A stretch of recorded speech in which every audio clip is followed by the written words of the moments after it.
Do not let your hearts be troubled. You believe in God, believe also in me. Brothers and sisters, we do not want you to be uninformed about those who sleep in death, so that you do not grieve like the rest of mankind who have no hope. For we believe that Jesus died and rose again, and so we believe that God will bring with Jesus those who have fallen asleep in him. According to the Lord's word, we tell you that we who are still alive, who are left until the coming of the Lord, will certainly not perceive those who have fallen asleep. For the Lord himself will come down from heaven with a loud command, with the voice of the archangels, and with the trumpet call of God, and the dead in Christ will rise first. After that, we who are still alive and are left will be caught up together with them in the clouds to meet the Lord in the air, and so we will be with the Lord forever. Therefore, encourage one another with these words. Thank you for joining us, Pearls with Veronica. Thank you for tuning us on Tuesday night at 10 o'clock p.m. Eastern Standard Time. Join us and share the file. I'm Jerry Woods Live Worldwide, and welcome to Positive Power, XXI Christian Media. Good evening, good evening, good evening, love. What a beautiful day and evening that the Lord has made. Welcome to episode 30 of Pearls with Veronica. I am your host, Veronica Brown, and this podcast is based on the transparency of our loss, grief, and adversities that we encounter as we navigate life. A word of prayer. Hallelujah. Thank you, Jesus. Oh God, we ask that you imprint your love into the depths of our hearts. We believe you have a great future for us and that we can walk in our purpose that you have ordained for our lives. Amen, amen, and amen. I'd like to thank God and his servants, Jerry Royce, and the Positive Power XXI Christian Media family for this platform of transparency, healing, growth, and knowledge. Welcoming my guest, Jessica Gonzalez. Hi, Jessica. Hi. Can everyone hear me? I can hear you. They should be able to hear you. So, Jessica is a native-born New Yorker of Puerto Rican and Dominican descent who loves to travel, learn different languages, cook, write, and fence. Imagine that, fencing. She attended Queens College, where she studied psychology and found her spark for the concept of Luna Yes, Luna See, which is her first children's book. A semi-autobiographical story about her sisters as told through the eyes of the oldest sister about a younger sibling being on the autism spectrum. Welcome, Jessica. How are you this evening? I'm doing great. It's the end of the day. Everyone's chilled out. The moon is up in the sky. I mean, what more can I say? A beautiful moon. Moonlit night. Yes, absolutely. So, tell us more about Jessica. Yeah. So I grew up in New York City with my mom and my dad. My mom's Puerto Rican and my dad's Dominican, so I very much grew up around the kind of culture. I would go to Washington Heights to see my dad's side of family, and my mom's side of family actually lives really close to us. So I grew up with a huge influence from my family in that they were always encouraging me to try to be the best that I can. I'm second generation, so my grandparents didn't have as many opportunities as I did. And I just, I very much love the fact that I was able to grow up in a big family of I had so many uncles. I don't have an aunt, actually. I only have uncles who very much try to push me to, yes. Growing up with 6 uncles who are teenagers and you're a little girl, my God. Oh, God. It's like growing up with 6 older brothers, basically. Oh, wow. I can't imagine. That's just like the opposite of my side of my mom. Well, both sides of my mom and my dad. There are more females than there are males. So we're pretty much a female-dominated family. Yes, it's a lot of females. I think all my first cousins basically are females. That's crazy. My God, you want to switch for like a day? My gosh. It's nice though. Like, I mean, you still love your family. They're still encouraging and they still are always supportive and everything. And I really wouldn't be where I am without them. And also I wouldn't be here if it wasn't for my little sister, who isn't little anymore, but she's always going to be little to me, you know? Right. So I very much appreciate everything that I have been given in life. My sister is one of my biggest inspirations and my muse because she's such a sweet, carefree person. And I can't picture my life without her. And I'm just so happy with where I'm at. I've achieved a lot. I've done a lot, and I wouldn't do that with such a strong support system. So I'm just so thankful. And I say, Jessica, who am I? I'm a girl from New York who's just trying to aspire to achieve every dream that she ever had since she was little. That's wonderful. You like to travel, learn. So what other different languages do you know that you like, that so far that you've learned? I studied Italian for 2 years. I haven't spoken it in so long. I can still read a good amount, but I haven't really spoken it. It's really hard to find speakers sometimes. I do speak Spanish. I mean, I grew up in a Spanish-speaking household, right. English and Spanish. So that's kind of like a given. And I actually learned Portuguese, I think, my senior year because I did study abroad in Amsterdam, where I met a good amount of Brazilians who are still my friends to this day. And I kind of found crazy similarities in our languages. And I'm like, wait, hold up. I think I can understand what you're saying. I think I can read what you're writing. And eventually I'm like, let's dive into this. So, I mean, I do have some trouble sometimes speaking Portuguese because of the similarities, but I've been to Brazil and I've gotten by and actually have made a good amount of friends who didn't mind my little mess ups or the errors that I may have made because they're very open to fixing my mistakes or just listening to me in general. So that's always super appreciated. Yeah. Yes, I can imagine. So the culture of being, like you, Puerto Rican and Dominican, what's the difference in the culture? Puerto Rican or and are there Dominican? any similar? Yeah. Are they closely related, or are there any major differences? And I would say, in my opinion, the only key differences would probably be the kind of food that we sometimes make. The food, okay. I mean, I've been to a few Spanish-speaking countries now, and I would say that's the biggest difference between all of us is our food. Other than that, food. I mean, Okay. for Puerto Ricans and Dominicans, it's kind of funny because in the Spanish-speaking world in our culture, it's kind of a joke that Puerto Ricans and Dominicans, they didn't like each other for a while, actually. I remember growing up, and I was on the playground, and the Puerto Rican and Dominican kids would just yell at each other, and then they look at me, and then they'd say, "What are you?" I'm like, "I'm Puerto Rican," and the Puerto Ricans would be like, "Yeah," and then I'd say, "I'm also Dominican," and then they'd all just look at me like, "Oh my God, she's both." But honestly, she's both of us. Older, I'm like, exactly. I'm like, you guys do know this is possible, right? It's very possible to be both.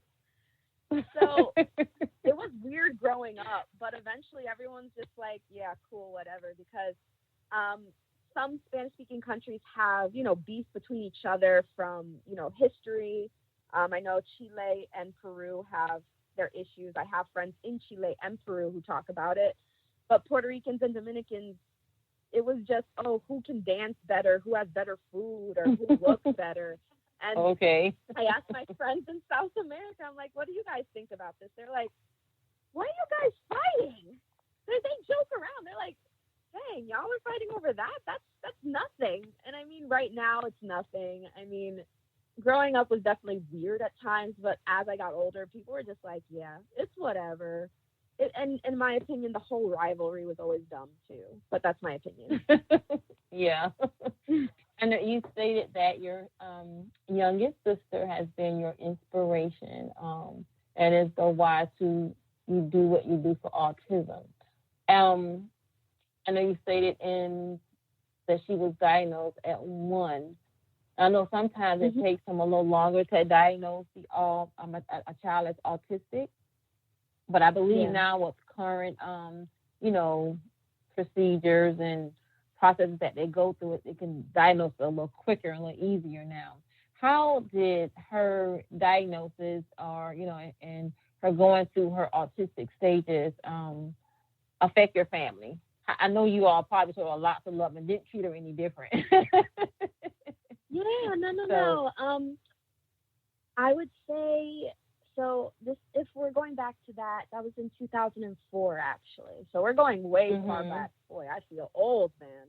But back in 2004, my mom noticed, because when I was born, I was a very active and a very talkative child, versus my sister, who, she was physically active. Like, she met all of her milestones, if not earlier as well. But my mom noticed she wasn't speaking and she was getting a little nervous. Okay, she's a year old and she hasn't said anything. Now my mom got a little worried, and I do have to give credit to her for the brave and amazing woman that she is, for noticing that and saying, you know what, I'm going to take her to a doctor just to be safe. And again, I'm going to encourage anyone, if you suspect anything, always go to a doctor, because maybe they might just confirm that it was nothing. Then maybe they might confirm what you may suspect. There's no such thing as, not going too early or something. I just want to emphasize that, because that really helps my mom and my family. So basically, when they told us that she had autism, my mom really had a lot of trouble understanding it, and so did my father, in that they had a lot of guilt in that. They're like, is it our fault that she's like this? And even me as a sibling, at times, I felt guilt a little bit in that, did I hug my mom's stomach too tight? Did something happen? Because, I was a very excited little girl, because all of my friends had baby siblings and I didn't. I was all alone. So, like, it was kind of like a dream come true when I found out I was having a sister. Yeah. And I would say in the beginning stages, she was like any other kid. The tantrums were less vocal, which, I mean, I'm assuming as a parent, I work with children too. When they're less vocal with the tantrums, that's pretty nice, because sometimes it can be overwhelming. But she did have her tantrums, and then there were moments it was hard for her to kind of understand the world around her and understand that she was a little different. Why am I in a different school from my big sister? Why am I in a different class from other kids? And why is my class smaller? But I would say with time, she actually managed to really mature through the education system and through outside sources, because it is a lot more. Like, my sister was seeing therapists every day, every single day in the morning. She would have a therapist who would come and teach her, like, how to be vocal. So she would have a speech-language pathologist come. They would work with her. They would update us on her progress. So I would say for the first, 2 years, from 2 to 4, she had a therapist who really helped her start to say words, and you saw her start to evolve and be comfortable around other people. So early intervention is key, always just saying. Any advice for anyone?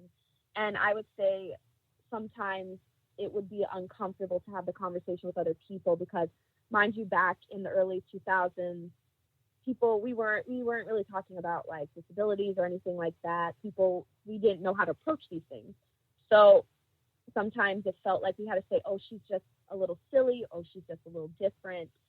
But eventually, it kind of took a little bit of a wear on me, because I didn't want to hide who my sister was. I loved her no matter what, but it kind of hurt sometimes to kind of hide her condition from other people. So that's one thing. And then I did feel a little bit of resentment at times, in that why is life like this? Lauren didn't do anything to anyone, that was how I felt in the back of my head. But as I got older, I would say around when I got to high school, I really came out and started finally telling people, yeah, I have a little sister with autism, and she can talk a little bit, but she can't talk a lot. She understands the world outside of her, and she's very carefree. She likes to be in her own little world, listening to music, bouncing around the walls, playing with her cards, organizing her cards. She's very, anal about her cards and everything. But that's also very common when you have autism as well. So right. It very much was it's that one fascination. Yes, that one fascination. Like, that one fascination. Exactly. But you know what? Sometimes that one fascination is just enough. And that's a great thing. I honestly do admire right. my sister.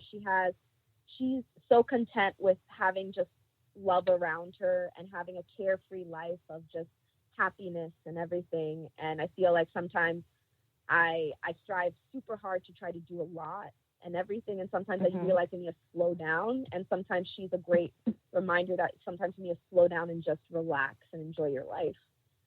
So I would say it was a roller coaster ride. No doubt it is. It's not easy in the beginning. But right now, I treat my sister like our family. We just treat her like a normal person. She likes to go into her own little world most of the time, but sometimes she'll come out. She'll start talking to people. She'll start playing with her cousins. She'll start, trying to interact with people. But that's the thing. We kind of recognize that she has grown into her own person who has autism. And when she wants to open up to you or she likes who you are, then then she shows her true side. That's the thing. So I'm going to emphasize it is a roller coaster, but again, you get off of it and you feel calm and you feel very tranquil. My bad, I can't speak. Tranquil with tranquil. The results. Yeah. Thank you. Sorry, it's been a long day. I understand most definitely. Your work has inspired, your desire to help build, a world in which people better understand each other and themselves. And I believe this is where your self-titled book comes in. Luna Yes, Luna See. Tell us about that. So the book follows Cassie and Luna. Obviously, Luna is the younger sister, and she is on the autism spectrum. And Cassie is her older sister who basically, worries and looks out for her and very much recognizes differences that other people may not have that Luna has. And you kind of see how their interactions may be different, how Luna's interactions with the world may be different, and how Cassie sometimes reacts to that, how the parents react to that. I even wanted to throw that in there. I have the mother and the father involved as well. And you kind of go through this little, like a mini roller coaster of what Cassie and Luna's relationship is. It can be challenging at times, but you do see the small moments Cassie remembers that is, just her being a carefree older sister to Luna. And that's how I wanted to end the book. I won't give anything away, but it's just Cassie remembering those moments where they're just being sisters, enjoying each other and just showing each other love in their own way that may be different. And I would hope that people could even take away from this, not just autism, but that sometimes we all have our differences and we all can be a lot sometimes, but the people that we truly love, the people we truly fight for, no matter what, at their ugliest moments, we're always there and we're always going to be there. Right. And since working in Chile, you've helped with low-income communities and worked with the local bookstores. They are hosting storytime events and building the writers community. How have they welcomed you in that area and in that arena of, the writing and storybook telling? I've been welcomed with open arms to kind of share my story because I very much take, my publisher and we very much take pride in that. It's like the first bilingual book about two sisters and autism and everything. And we try to make like an epic headline for everyone to kind of read. So that way we could get their attention. But I've been met with open arms, and I can't really complain in that people are so curious and people have been asking me so many questions that I appreciate. I've even been going into classrooms, like privately giving readings in classrooms, which I appreciate so much because I get to reach the children and I get to answer questions that range from really complicated ones to really simple ones that they ask. And even if the questions may come off a little bit arrogant, I don't take it personally because I know that they're children and I know that they're here to learn. And I very much want to be that person who gives them a educational tool that they can look at and be like, oh, okay, I can recognize this. I understood this because I had this woman come in and she talked to us about it and she wrote a book and it was very nice and she was very nice. So I'm trying to, every time I do a story time or go into a local bookstore, add a little kindness to the world and just, right. let them know that I'm open, I'm willing to talk about anything, and I'm willing to answer any questions, no matter how strange they may sound. And I've even seen beautiful moments with my kids openly telling me, oh, I have a friend with autism. They live, I remember one girl, she says, oh, they live in Arizona, but I'm friends with them. And, sometimes when my friend doesn't feel good or like they're overstimulated is often the term that we use in the autism community.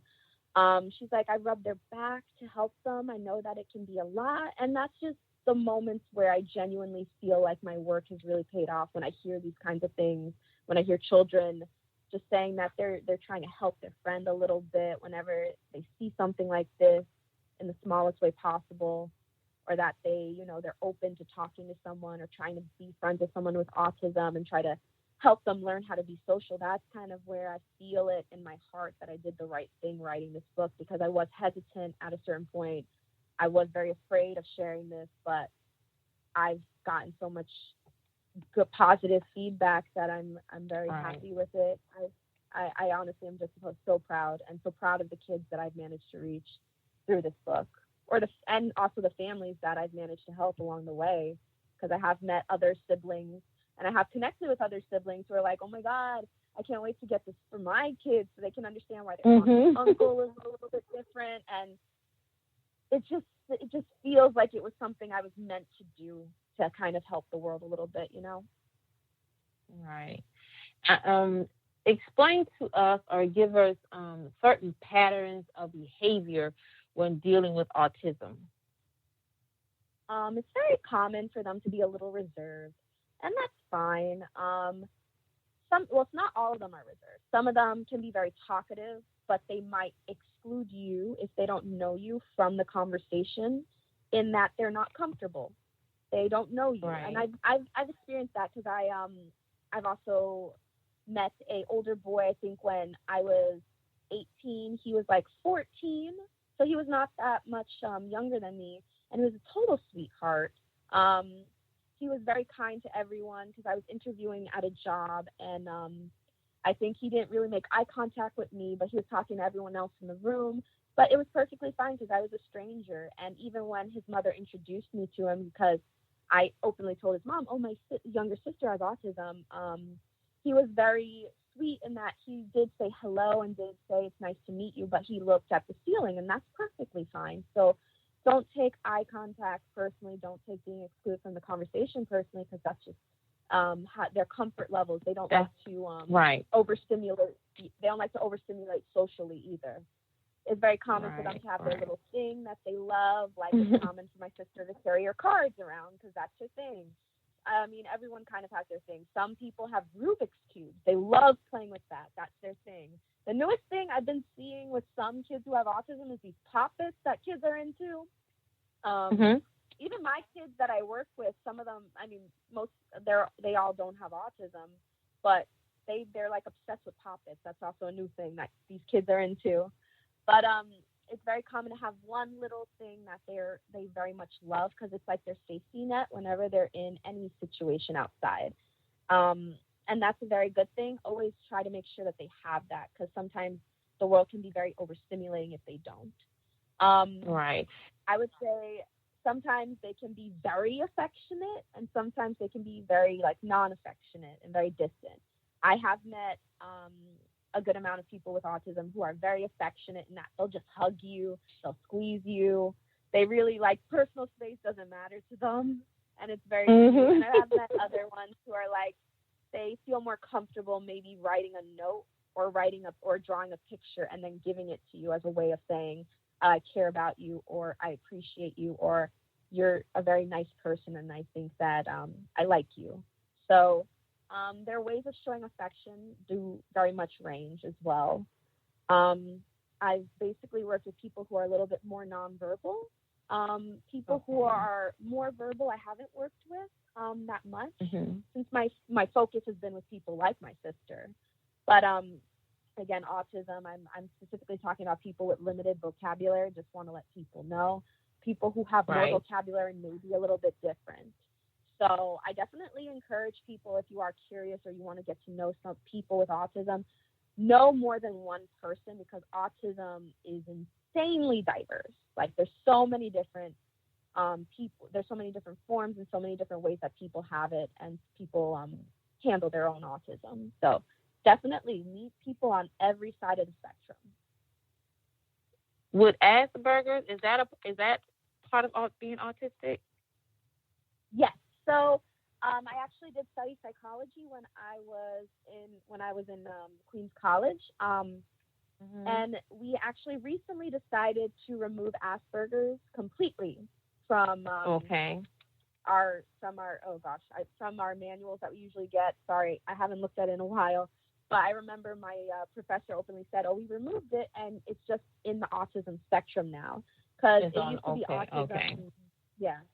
So it used to just be autism, but now it's autism spectrum disorder, which is a wide range now. A wide range. Okay. Because it was because I met and I know a family who has a two families actually that have, and they're Asperger's syndrome, but the children were one was verbal, one was nonverbal. She loved the one loved music, one didn't like music. And my youngest became friends with the one who was with Asperger's, but they say they don't call it that anymore, but at the time it was Asperger's syndrome. They became really, really good. They became really, really good friends. She graduated with honors, so she was very vocal, and she would let you know that she didn't like something. Yes. She would let you know. That's something they're very vocal about. And she loved Olivia, and so we were like, she would come and touch me. Where's Olivia? And I said, she's coming. She's in the back of their church. She'll be out in a minute. And she says, okay. And I will text her, hurry up, Pooh. Karen's looking for you. So that was every Sunday. Like, Karen's looking for you. Yes, it's like hey, I'm waiting. Just so you know, I'm here, and you're not sitting next to me in church. Where are you? And it's like, that was a routine, and they don't like to break up anything that's, their routines don't like to change. It even a little bit, it just sets them off. Absolutely. Sets them off. Yes. And yes. And I know that beautiful. some are have like extreme sensitivity, like to touch, light, and sound. So and what was your sister's name? What's your sister's name again? My sister's name is Lauren. Lauren. Did she have any sensitivity to touch, light, or sound? So for my sister, it is definitely sound. So actually, the part of the brain that processes language also does help. Is also connected to your vision, and it's connected to your hearing ability. So you could see issues in those areas. So it's very common to see, vision issues, needing glasses, or hearing, overstimulation with hearing is very common. It's also possible to be partially deaf as well. So yes, definitely. Hearing, sound is a big thing. What would you say is a big thing for the person that you know? It wouldn't be sound. Okay. It wouldn't be sound at all, because she loves music. She didn't. I would say touch. If she didn't know you, she didn't really like for you to touch her. She would stand off. If you would come near her, she would back up towards the wall, and I would just look to the side. I said, she doesn't like. Don't get too close, because she does not like to be touched. So hers was touch. Hers was touch. Hers was definitely touch. My gosh, yeah. And it was definitely touch. You said you work with the Dominican Writers Association. I see you were Word Up Bookstore, Strive Higher NYC, and Committee Noviembre, and Kaleidoscope Vibrations. But I was like, I took a little bit of Spanish in high school, so I know this is Noviembre. You have to roll the R. Yeah. And Kaleidoscope Vibrations LLC. Tell us about those. And you have a blog. Do you write for a blog as well? And you write for a blog. Do you? Yes. It's actually my own.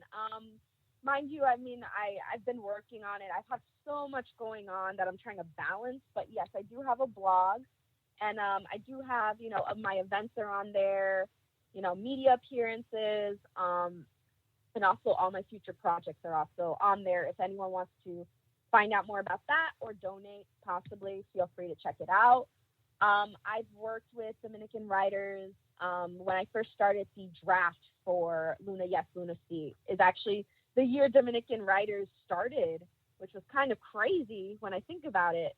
But I attended the first conference in 2019, met a lot of different writers, and they have managed to connect me to, schools, and I've managed to, do a few readings with the places they're affiliated with. So it's been really great.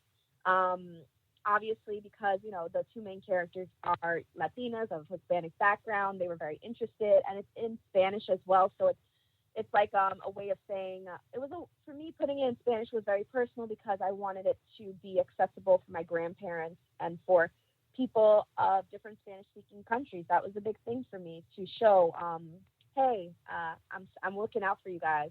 Don't forget. Right. And then I would say Comete Novembre is Puerto Rican specific, actually. And I met them through my publisher. Through Kaleidoscope Vibrations is my publisher that helped me publish Luna. And I met Novembre through there. And they're this annual Puerto Rican artistic, artist festival that we host. I was there back in 2019 as well. 2020 was virtual. I don't know what's going to happen with 2021, but every November they invite local Puerto Rican artists to come to New York and just showcase their talents, whether it be, designing jewelry, writing books, illustrating books. It's really great, and I love how it just it combines our culture and artistic abilities. Kaleidoscope Vibrations, I'm thinking of everything. Oh, and Word Up. They're the local bookstore. They're the local bookstore in Washington Heights. And I know a lot of people from there. A lot of friends that my parents are friends with, they're pretty good affiliates with Word Up. And, it's like our local little bookstore in Washington Heights that we all love to come to. And it always has great events. And, support local businesses. Shout out. Exactly. And you have here, I'm looking here at this. It was entitled Autism. Tell us more about that and the artificial intelligence dealing with it says, can artificial intelligence be the next leading advancement for those with disabilities? Give us the Reader's Digest version of this article, because I've been reading it and I love it. Just give us the Reader's Digest version to the audience. Thank you so much. I my main article I get traction for is language education in schools, which I do very much believe that that's something that we should prioritize more. But autism was my curiosity into artificial intelligence being incorporated for those who have disabilities, especially those who have language disabilities, such as my sister. So the idea sparked randomly when I think I looked up this website called Will AIs Take Over My Job? Because I'm still young, so I want to make sure I get a job that's not going to be taken by a robot. Right. So I was curious one day, so I did some research. I'm like, okay, are we making artificial intelligence in places where we might really need it? So I looked up a bunch of different things from various sources, and a lot of them are actually a lot of companies that are working on artificial intelligence for people with autism or people who have disabilities. It's all actually outside of the U.S. I don't think we've been focusing on it that much, but I found I think it's Qt Robots. I need to double check, but QT Robot is basically this robot that basically can help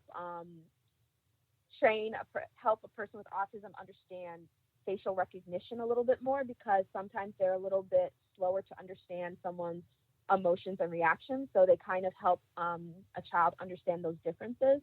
They also are able to help desensitize them as well and put them in a better place, and such as playing more calming sounds, making the atmosphere more tranquil, or showing very calming visuals for those who also are very visually sensitive.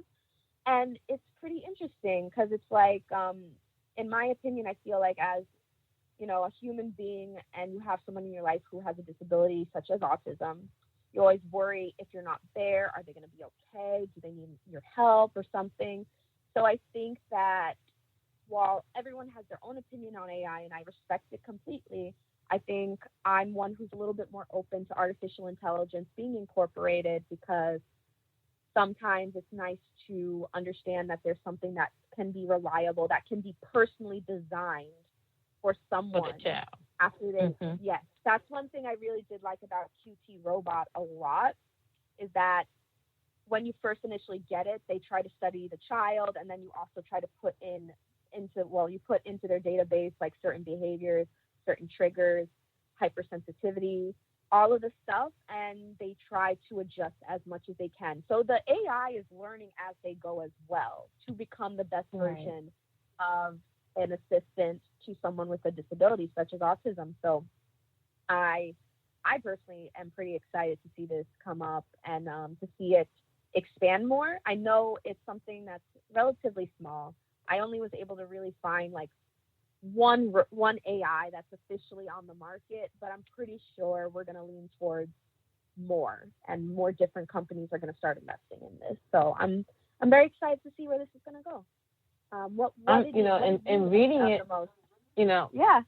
I'm looking at it and I'm like, wow, I said, this is unique.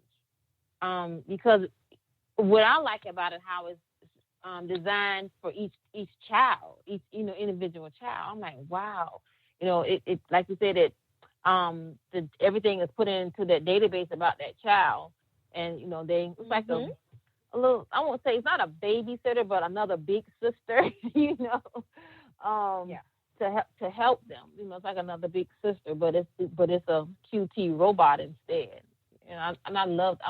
United States, I guess I'll research too and look into it and see what are we going to do about this AI QT robot, because we need it. We literally need it over here as well, because it looks like, like you said, it's not here, but it's overseas somewhere else. I'm just amazed. I believe it's Germany. I need a double check. Germany. I think it's Germany. Okay. But I'm not 100% sure yet. But again, like you said, this is something that can innovate the future. I mean, a person who might have mild verbal capabilities with autism might be able to find a job easier if they have their AI assistant with them, possibly. So who knows? Who knows what the future is going to be like once this decade's over? That's right. And I see the Luna sequel. The title will be announced. You said will be announced sometime in 2022, so that's sometime next year. And the Visionary Horizons Publishing. Tell us about that. Yes, so Visionary Horizons Publishing is going to be a small publishing company that I am working on with another family member of mine, in that we want to start working with other creatives to help bring more stories to light that are educational but fun. Because a big thing for me with the Luna sequel going forward, I very much want to, because I work with children, I very much see this, you know, youthful innocence that we all kind of lose that I want to help bring back. And with Visionary Horizons and the Luna sequel, well, the Luna sequel will be through Visionary Horizons. Okay. I want to just give people something that's youthful, fun, and educational. So Visionary Horizons is an independent project to help us fund an independent publishing company. And we would love to publish books. We'd love to publish our own personal blog and possibly maybe a mini zine. A zine's like a smaller version of a magazine. So we're very much, the sky's the limit. We want to start getting creative. We want to start telling interesting stories. We want to start creating something that gives us that amazing feeling of, you know, nostalgia. So that's very much what I'm aiming for.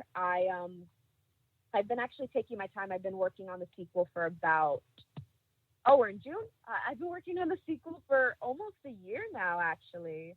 And I'm taking my time because I want to be the best that I very much can be, the best writer, the best creative possible. I mean, I did also attend a performing arts high school, and I'm using the techniques that I learned to help actually stimulate my writing, to help me generate material to work with that's fun and educational and just makes, you know, not just, you know, children laugh and feel good, but also make adults laugh and feel good. So I have a very specific goal in mind. So if you're interested or you want to talk to me or email me or anything, feel free to check out my website. And you can feel free to donate if you believe in the project and if you believe that you want to hear more stories that are fun, creative, educational, and inspiring.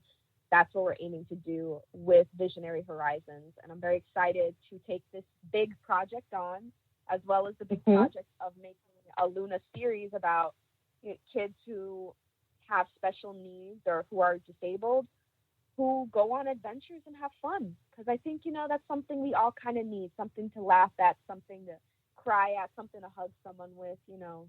That is something I very much want to bring to the table. It's the emotions I want people to feel.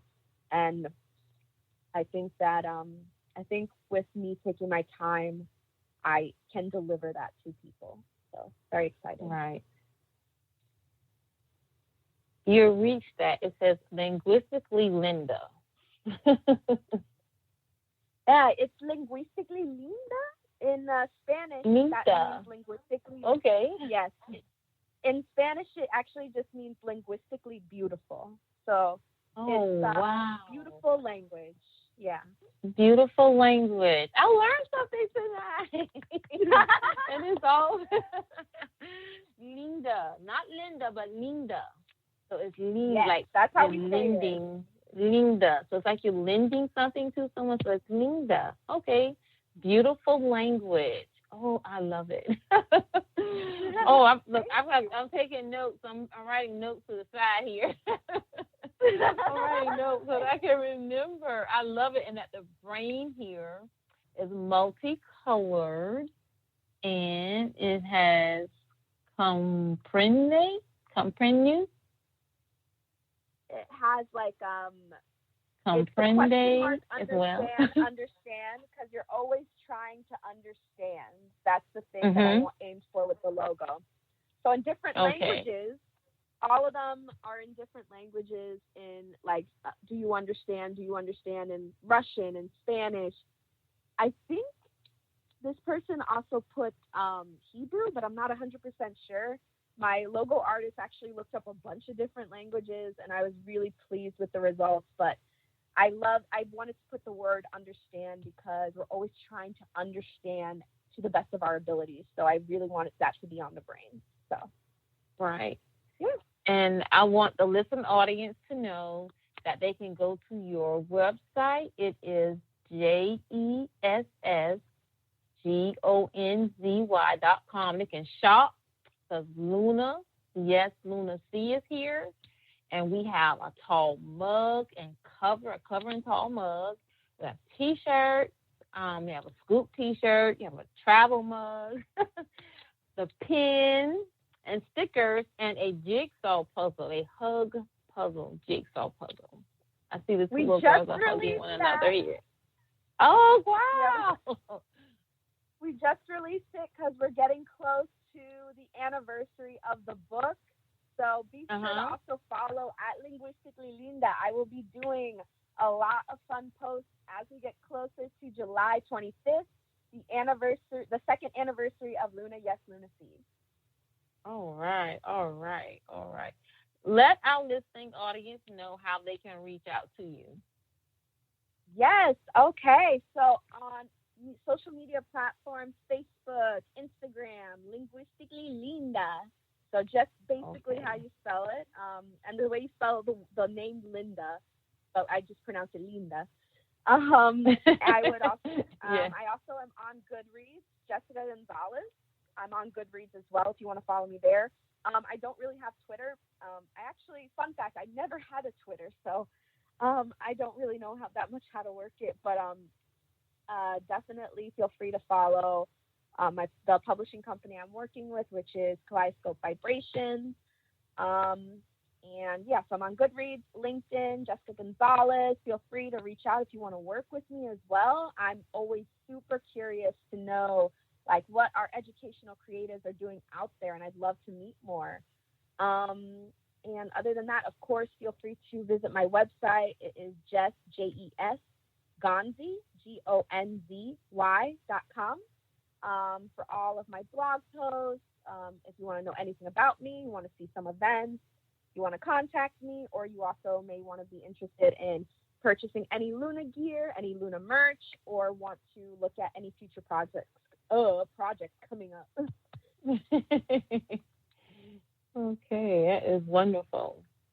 Well, in the closing tonight, I'm going to close us out with a prayer. And most gracious and loving God, how we praise you. Oh God, we thank you for another beautiful day and evening. Lord, bless our minds. Help us to trust you more.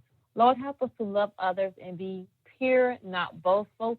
Let our love be one that changes lives, boosts moods, and brightens days. Thank you all for tuning in to Pearls with Veronica with my guest tonight, Jessica Gonzalez. And we will be following up with you. Oh, yes, I sure will, because I'm so excited about this AIQT robot.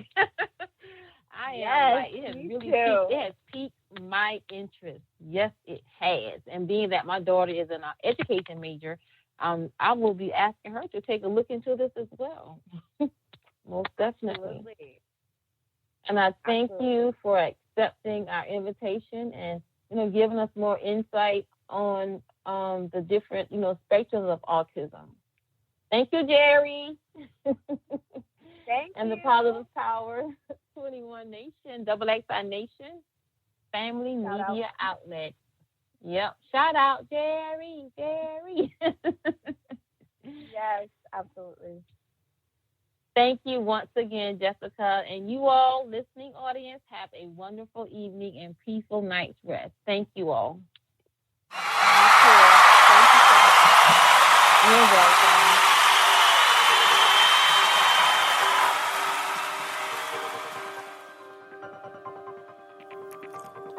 Do not let your hearts be troubled.